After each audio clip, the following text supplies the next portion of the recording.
Hi guys, you are most welcome to this channel. This is Asif Ali, you are on the Limra classes. आज की video में बात करेंगे अपने चैप्टर क्वेश्चन नंबर 24 के ऊपर। सारे के सारे जितने भी पार्ट इसके अंदर है मैं आपको एक्सप्लेन करूंगा बहुत ज़्यादा इजीली।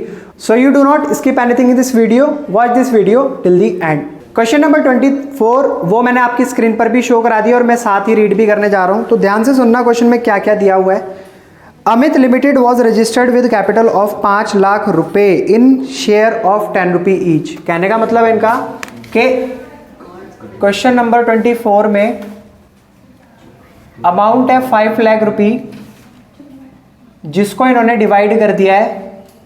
एक शेयर की कीमत रखी है 10 रुपी, तो डिवाइड करने के बाद कितने शेयर बनेंगे इसमें से? 50,000 शेयर। तो 50,000 शेयर में इन्होंने डिवाइड कर लिया है 5 लाख रुपए को, जिसमें से सिर्फ और सिर्फ इशू करे हैं 20,000 शेयर। इशूड शेयर कितने हैं? Issued share 20,000। Such share at a premium of 2 rupee per share payable as 2 rupee per share on application, 5 rupee per share on allotment including premium and 2 rupee per share on first call made the 3 months later. कोई दिक्कत नहीं है। अब यहाँ पर इन्होंने कहा ये जो 10 रुपी इन्होंने फेस वैल्यू रखी एक शेयर की, क्या थी ये? Face value. इस फेस वैल्यू को इन्होंने कितने टुकड़ों में बांट दिया? 3 टुकड़ों में। एप्लीकेशन के टाइम पर कुछ पैसे मंगाए, अलॉटमेंट के टाइम पर कुछ पैसे मंगाए और फर्स्ट कॉल के टाइम पर बाकी पेमेंट मंगा ली। तो यहाँ पर हमारे पास गिवन है कि इन्होंने एप्लीकेशन पर तो कोई भी प्रीमियम अमाउंट नहीं मांगा, बट अलॉटमेंट पर प्रीमियम अमाउंट मांगा है। तो इस पे पहले मैं बता देता हूँ टोटल प्रीमियम लगाया कितना है? 2 रुपये का प्रीमियम है और एप्लीकेशन के टाइम पर इन्होंने मांगे हुए हैं पैसे 2 रुपये। 2 रुपये एप्लीकेशन पर मांगे हैं, 5 रुपये अलॉटमेंट पर मांगे, जिसमें से मैं इसको अलग अलग ही करके लिख देता हूँ। 3 रुपये अलॉटमेंट के प्लस 2 रुपये प्रीमियम के, जिससे 5 रुपये अलॉटमेंट पर मांग रहे हैं। और इसके बाद 2 रुपये मांगे हैं इन्होंने फर्स्ट कॉल पर, तो 2 रुपये यहाँ पर आ गए हमारे फर्स्ट कॉल के। तो हम टोटल कर लेते हैं कितना अमाउंट बन रहा है? 2 और 3 5 और 2 7। कहने का मतलब है एक कॉल और भी रही होगी जो हमारी फाइनल कॉल होगी, जिसको मैं यहाँ पर नाम दे रहा हूँ सेकंड कॉल का। तो इसमें कितने पैसे मांगे गए होंगे? 3 रुपये।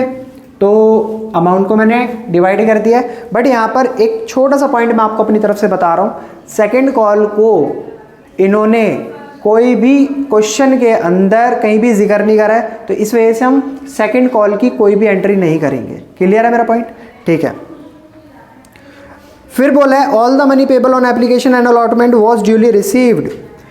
अलॉटमेंट और एप्लीकेशन के सारे पैसे इन्हें रिसीव हो चुके हैं, but when the first call was made, जब पहली कॉल के पैसे मंगाए गए, यानी कि फ़ोन करा, कंपनी से फ़ोन गया शेयर होल्डर्स के पास कि भाई फर्स्ट कॉल का पैसा लेकर आओ, तो उस समय पर एक शेयर होल्डर था, उसने सारा का सारा बैलेंस, मतलब जो भी बैलेंस था उसने कब दे दिया?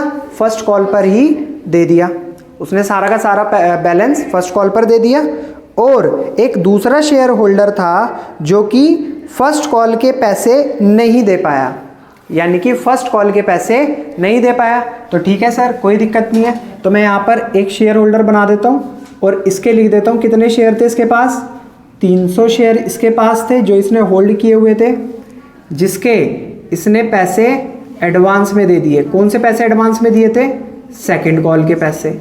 एक शेयर होल्डर और था इनके पास जिसने 1000 कंपनी के शेयर लिए हुए थे और ये अलॉटमेंट के टाइम पर पैसे दे दिए इसने अलॉटमेंट के टाइम पर, बट फर्स्ट कॉल के टाइम पर इसका एरियर हो गया, यानी कि ये पैसे नहीं दे पाया।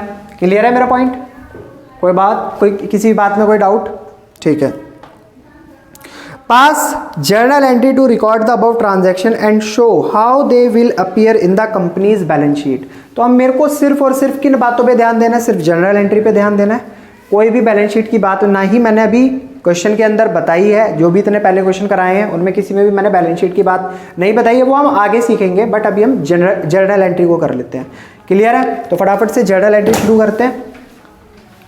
अब आप एक बात बताओ छोटी सी, फर्स्ट एप्लीकेशन के टाइम पर 2 रुपये मांगे गए हैं, 2 रुपये मांगे एप्लीकेशन के टाइम पर, और शेयर इशू कितने करे थे इन्होंने, 20,000 शेयर। तो 20,000 शेयर के हिसाब से एप्लीकेशन के पैसे को अगर मल्टीप्लाई करते हैं कितना अमाउंट आता है, 40,000। तो एंट्री करेंगे bank account debit to share application account, ठीक है। 40,000 रुपये कंपनी में एप्लीकेशन आ गई। अब क्या करते हैं सेकेंड एंट्री में, ये जो एप्लीकेशन के पैसे हैं इनको ट्रांसफ़र करा जाता है कैपिटल अकाउंट में। तो एंट्री बनती थी share application account debit to share capital account. तो मैं ऐसा मान रहा हूँ तुम्हें क्वेश्चन समझ आ रहा है। पहली एंट्री में तो कुछ था ही नहीं वैसे भी करने के लिए, ये तो तुम्हारी बच्चों वाली चीज़ पहले तुम कर चुके हो, वही चीज़ इस क्वेश्चन में स्टार्टिंग में रिपीट करी है। सेकंड, अब यहाँ थोड़ा सा काम है, अलॉटमेंट के टाइम पर अलॉटमेंट के पैसे तो देने ही देने हैं, प्लस प्रीमियम भी हमें देना है 2 रुपये, ठीक है, समझ आ रहा है। तो ठीक है, अब कंपनी कॉल करेगी अपने शेयर होल्डर्स के पास और वो बोलेगी कि फटाफट से अलॉटमेंट के पैसे लेकर आओ। तो अलॉटमेंट के पैसे जब वो मांगेगी तो किस तरीके से लिखेंगे, share allotment account debit to share capital account to security premium reserve account, ठीक है सर। अब मैंने शेयर कैपिटल में आपको क्या बात बता रखी है, जो इंपॉर्टेंट पॉइंट है वो ये बताया ना कि हमेशा फेस वैल्यू लिखनी है आपको शेयर कैपिटल अमाउंट में, अकाउंट के अमाउंट में। तो शेयर कैपिटल के अमाउंट हम कैसे देखेंगे, 3 रुपये अलॉटमेंट के थे, 20,000 शेयर इशू करे हुए थे, तो उसके वो पैसे मांग रही है। तो 20,000 इंटू 3 कितने रुपए आ गए, 60,000 रुपये, प्लस आपका SPR कितने का था, 2 रुपये का। 20,000 शेयर के हिसाब से 2 रुपये आप मल्टीप्लाई करोगे तो 40,000 रुपये आपके हो गए SPR के, ठीक है। टोटल अमाउंट हमारा कितना हुआ, 1 लाख रुपये। क्लियर है मेरा पॉइंट, ठीक है। कंपनी ने पैसे मांगे, कंपनी को यहाँ तक भी कोई दिक्कत नहीं हुई और कंपनी को सारे पैसे मिल गए। तो पैसे मिलने की एंट्री बोलो मेरे साथ साथ, very good, bank account debit to share allotment account, 1 lakh रुपए पूरे के पूरे कंपनी के पास आ गए। अब दिक्कत होगी तो कहाँ होगी, इस लास्ट वाली एंट्री में। इस लास्ट वाली एंट्री में कहाँ क्या प्रॉब्लम आएगी आपको, आप ये देखोगे कि इस एंट्री पर आपके पास एडवांस भी आया और इसी एंट्री पर आपका एरियर भी हुआ। तो फटाफट से हम पहले ये कैलकुलेट कर लेते हैं कि कितने पैसे एडवांस आए और कितने पैसे का एरियर हुआ। तो इसके लिए आपको छोटा सा वर्किंग नोट बनाना पड़ेगा। मैं पहले यहाँ पर वर्किंग नोट बनाकर दिखा देता हूँ। वर्किंग नोट बनाकर दिखा रहा हूँ मैं, ध्यान से देखो। ये शेयर होल्डर था, इसकी जेब में कितने शेयर थे, 300 शेयर थे। अब इसने क्या करा, अलॉटमेंट के टाइम पर 2 रुपये तो अलॉटमेंट के दिए ही दिए, प्लस एडवांस कितने दिए, 3 रुपये एडवांस दे दिए सेकंड कॉल के। तो मैं क्या करूँगा, 3 इंटू 3 कितना हो गया, 900। तो ये एडवांस पैसे आ रहे हैं मेरे अलॉटमेंट के टाइम पर। अच्छा, एरियर, ये तो हो गया मेरा एडवांस का केस, ठीक है। अब एरियर भी होता है इसी कॉल पर। एक शेयर होल्डर था जिसके पास 1000 शेयर थे और उसने 2000 शेयर के पैसे नहीं दिए, तो कितने रुपए हो गए, 2000 रुपये। ये हो गया मेरा कॉल इन एरियर। ये बदमाशी कर गया बंदा। तो अब आप एक चीज़ सोचो कि कंपनी कितने पैसे मांगेगी अपने अलॉट, उसके फर्स्ट कॉल के हिसाब से सारे पैसे मांगेगी या नहीं मांगेगी, पूरे पैसे मांगेगी। तो कंपनी ने पैसे जब मांगे तो हम एंट्री क्या करेंगे, बोलो, share first call account debit to share capital account. Company तो अपने हिसाब से पैसा मांग रही है, उसे ना तो ये पता कि कुछ एडवांस आने वाला है और ना ही ये पता है उसे कि कोई एरियर भी होने वाला है। वो तो जब पैसा आएगा कंपनी में, वो तो जब पता लगेगा ना। तो कंपनी तो अपने सीधे स्वभाव उसी हिसाब से पैसा मांग रही है जो उसको चाहिए। फर्स्ट कॉल पे कितने रुपए, 2 रुपए, 20,000 के 20,000 शेयर के हिसाब से कितने हो गए। कंपनी ने कहा अभी शेयर होल्डर आ जाओ मेरे पैसे ले लेकर आ जाओ सारे के सारे, ठीक है, कंपनी ने मांग लिए। अब जो है शेयर होल्डर आ रहे हैं कंपनी में पैसे लेकर, तो यहाँ पर क्या एंट्री होगी, bank account debit to share first call account. अब बात करेंगे हम उस चीज की जो एरियर हुआ और जो एडवांस हुआ।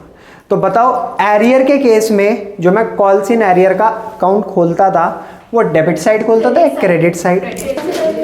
Calls in arrear account debit to calls in advance. बेटा गलत बता रहे थे बिल्कुल। शेयर कैपिटल यानी कि जो आपका यहाँ पर आएगा वो कौन सी फेस वैल्यू आएगी, क्या है फेस वैल्यू, 2 रुपये इंटू 20,000 कितने हो गए, 40,000 रुपये। एडवांस में कितने पैसे आ गए, 900 रुपये, ये आ गए हमारे एडवांस में, ठीक है, ये अमाउंट हमारा एडवांस का आ गया। एरियर कितने का हुआ था, 2,000 रुपये का। तो आपकी जेब में कितने पैसे आए, 38,900। पक्का आप समझ आ गई बात। तो जो कंपनी को रिसीव हुए वो कितने हुए, 38,900।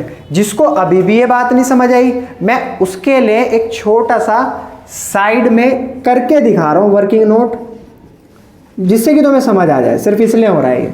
आप एक चीज सोचो, कंपनी के पास आने कितने थे, 40,000 रुपये आने थे, ठीक है। एक व्यक्ति ये कहने लगा कि एक काम करो, मेरे 900 रुपये जो सेकंड कॉल किया तुम उन्हें भी अभी ले लो। तो 900 रुपये अगर मैं इनमें ऐड कर दूंगा तो कितने हो गए, 40,900, ठीक है। अब एक व्यक्ति ऐसा था जिसने 2,000 रुपये नहीं दिए, वो भी अलॉटमेंट के जो 40,000 रुपये में इंक्लूड थे, ठीक है। तो उसने वो 2,000 रुपये हमें नहीं दिए, तो कितने हो गए, 38,900। तो यहाँ पर कंडीशन सेटिस्फाई हो रही है मेरी, 38,900 रुपये कंपनी के पास आए हैं। लेकिन तुम जो कह रहे थे, तुम ये कह रहे थे कि सर 40,000 रुपये आने थे, 2,000 रुपये का एरियर जो इसके अंदर हम जोड़ रहे हैं और 900 रुपये इसमें से माइनस कर दो। तो ये तो हमारा कितना अमाउंट आता, ये तो इस हिसाब से मेरा आता 42,000, तो यही हो गया, और 900 माइनस कर देते तो 41,100। तो ये अमाउंट गलत था, ठीक है। होना ऐसे चाहिए था लेकिन तुम ऐसे करवा रहे थे। तो समझ आ गया होगा आपको ये पॉइंट। और लास्ट एंट्री जो थी उसके बारे में मैंने आपको पहले ही बता दिया कि क्वेश्चन के अंदर जो सेकंड कॉल है उसका कहीं भी कोई जिक्र नहीं करा, तो इसलिए हम उसकी कोई भी एंट्री नहीं करेंगे। तो आई होप आपको क्वेश्चन बहुत अच्छे से समझ आया होगा। अगर क्वेश्चन आपको समझ आया तो प्लीज़ वीडियो को लाइक, शेयर और कमेंट करना ना भूलें।